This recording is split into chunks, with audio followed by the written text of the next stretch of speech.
మీటింగ్లు కూడా రికార్డ్ బ్రేక్గా ఎన్నడూ లేని రీతిగా మనకు మంచి అప్రిషియేషన్ వచ్చింది. చిన్నపట్ల మీటింగ్లు, లైటింగు, స్టేజు, వైర్లు, మెసేజ్లు, పరిచర్య అందరూ చిన్నపట్లలాగా ఇవ్వాలి, అందరూ చిన్నపట్లలాగా ఉండాలి. చాలామంది ఇన్స్పైర్ అయ్యి మీటింగ్ అలా పెట్టాలని చాలా పోటీ పడ్డారు. చాలా మంచిది, మనం అందరికి ఇన్స్పిరేషన్గా ఉండాలి. దేవుని వాక్యంలోకి వెళ్ళిపోతాం ప్రియులారా. అరుణ వివాహం కూడా ఎంతో ప్రభు జరిగించాడు. మహిమరాజ్ 1వ కొరింథీ పత్రిక 4వ అధ్యాయం 5వ వచనం. 1వ కొరింథీ 4వ అధ్యాయము 5వ వచనం. కాబట్టి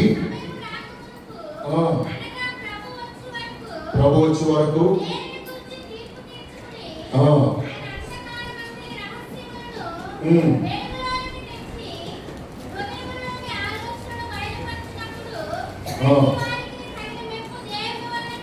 ప్రతి వారికి తగిన మెప్పు దేవుని వలన కలుగును. ఆఖరి సెంటెన్స్ అందరూ అండర్లైన్ చేయండి. ప్రతి వారికి తగిన మెప్పు దేవుని వలన కలుగును. దేవుడు బైబిల్లో మెచ్చుకున్నాడా ఎవరినైనా అంటే?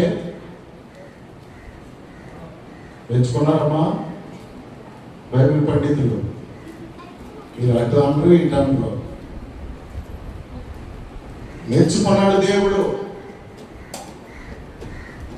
దేవుని వలన కలిగిన కలుగు మెప్పు.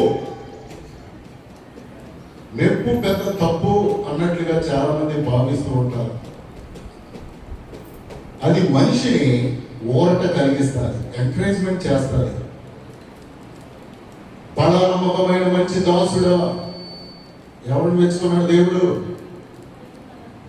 చెప్పనమ్మా. ఓకే,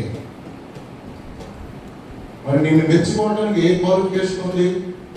ముందుగా రావు ప్రార్థనకి, ఒక పాట పాడవు, ఒక పరిచర్య చేయవు, దేవునికి ఒక చిటికిన వేలు ఉపయోగపడవు. ఎలా మెచ్చుకుంటాడు దేవుడు? భూమి మీదను పరలోకమందును ప్రియులరా పరిశుద్ధులైనటువంటి వారిని మెచ్చుకున్నటువంటి సందర్భాలు ఈరోజు మంచి భక్తి చేసి